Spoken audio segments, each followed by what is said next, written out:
your hands together and welcome Mr. Kenneth McLaurin.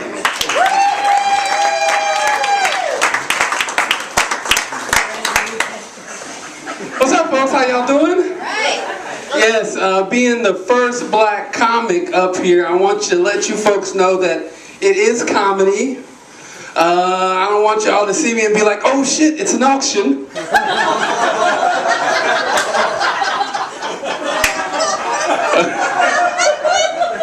I'm really excited to be here, man. I'm happy to be here. You know, last week I did a show in Brooklyn. And looking out on the crowd, I tell you, I feel much safer here. You know, man, Brooklyn is tough. I went to my friend, I was like, hey, man, I'm doing a show out in Brooklyn. Why don't you ride out there with me? He was like, Brooklyn? Hell no. If you ain't funny, they gonna shoot you. I said, damn. So I went to my other friend, he a police officer. I said, hey, man, I'm doing a show out in Brooklyn. Why don't you ride out there with me? He was like, Brooklyn? Hell no. But take my vest. You gonna need it. So by that time, I was really worried. So I went to my preacher. I was like, hey, preacher, I'm doing a show out in Brooklyn. Why don't you ride out there with me? My preacher ain't say nothing. He just made the sign of the cross and told me, may God be with you, because I sure ain't. But I'm a comic, you know what I'm saying? Comedy is what I do, it's what I do. So I hopped in my car, I said, I'm gonna go solo. I put the address in my GPS, 125 South Brooklyn Ave. GPS asked me, are you sure?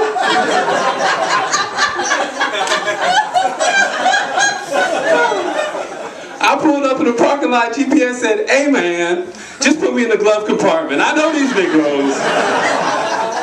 I ain't gonna make it out here, neither are you. But I'm happy, man. I'm in a great mood. I'm excited. I just got rid of my kids.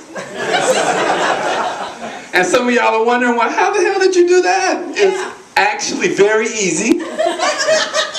I just hired Casey Anthony as a babysitter.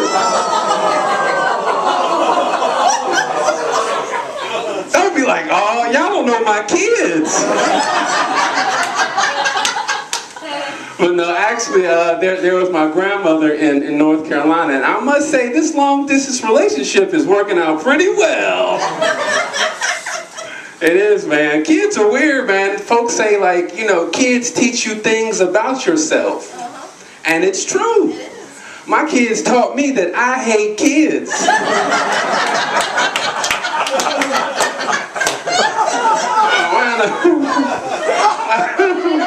I do. And then my friends come to me, because I got two, and they come to me for advice. And one of them just had like a baby. She's 2 months old, and she doesn't sleep. And he came to me and was like, man, you know what they say is right. Kids should come with instructions.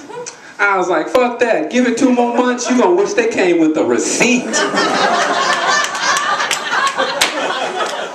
Oh man, I'm telling you. Whew.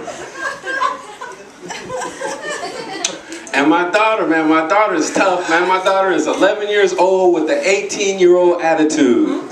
You know, and she just started rolling her eyes at me. So a couple days ago, I was like, hey, go clean your room, Sankofa. And she was like,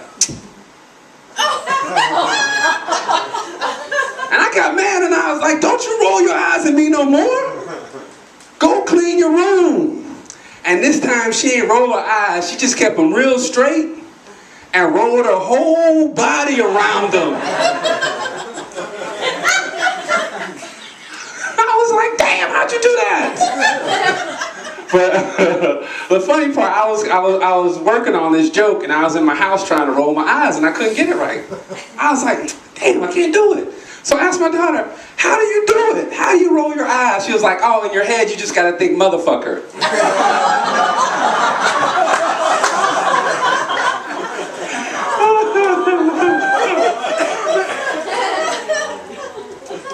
I love my daughter though, man. She's cool. For Christmas, she was like, Daddy, all I want is an iPad 2.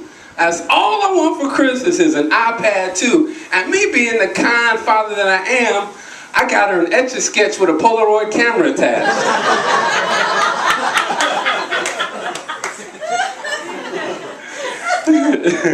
She came to me and she was like, she said after that she didn't like that. She wanted a Barbie doll, but she wanted this new Barbie. Apparently they have this new Barbie called the Toki Doki Barbie doll. I don't know if you folks know it, but apparently it's a new Barbie doll for 2012 that has tattoos all on her arm, tattoos on her neck, and her name, Toki Doki, tattooed across her titty. And my daughter was like, "Isn't that great?" I was like, "No. That is a community college degree and a methamphetamine addiction." That's what that is. And I did some research, and apparently this Barbie doesn't have a dream house. Shit got foreclosed on 2 years ago. And she's living out of her car, but it's not a Porsche, it's an old raggedy Lincoln. And they call it the Trixmobile. Because sometimes she works from home. That's for my pimps in the audience.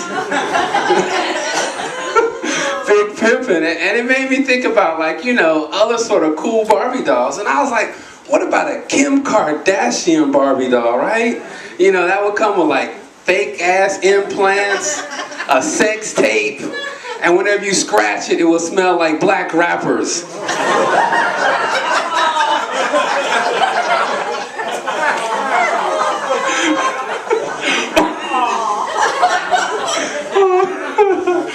Or maybe a Chaz Bono Barbie doll. But I thought about it, I was like, that would just be a Mr. Potato Head. But after that, I was like, let me do a joke about a black Barbie. And I was telling my wife, I ought to do this joke about a black Barbie. She have a fake Gucci bag, a raggedy ass weave, and a tattoo of black bitch across her neck. And my wife was like, that's not funny.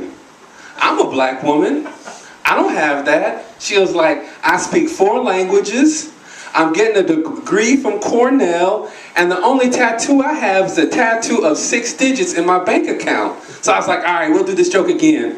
So I was like, all right, how about we're gonna have a black Barbie doll, it's gonna be multilingual, Ivy League educated, and have a raggedy ass husband who thinks he's funny.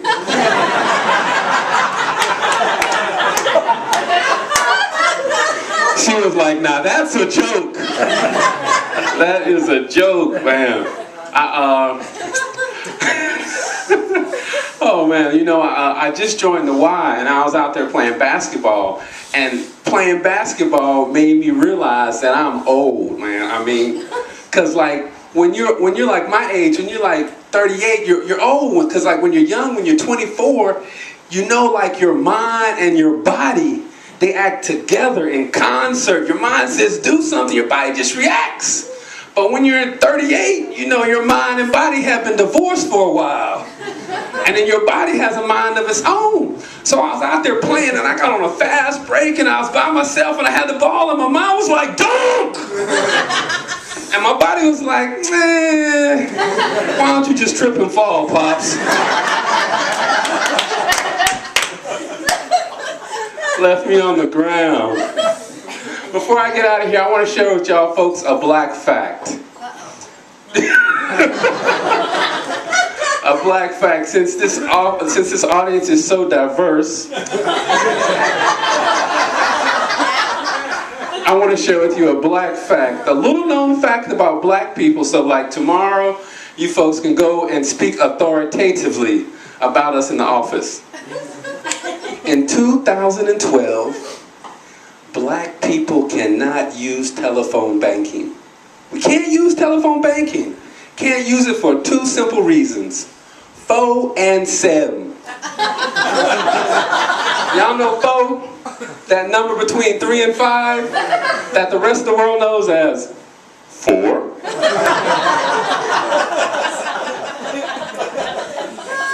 And Sem. Sem! How do you even spell that? What is it? S-E? Sem. My problem starts when it asks me, please speak your 3-digit PIN. So I say it. Sem-mo-fo. I'm sorry. I did not understand that. Please repeat your 3-digit PIN. So I say it again. Semofo. I'm sorry. I still do not understand you. Para Espanol Primavera 6.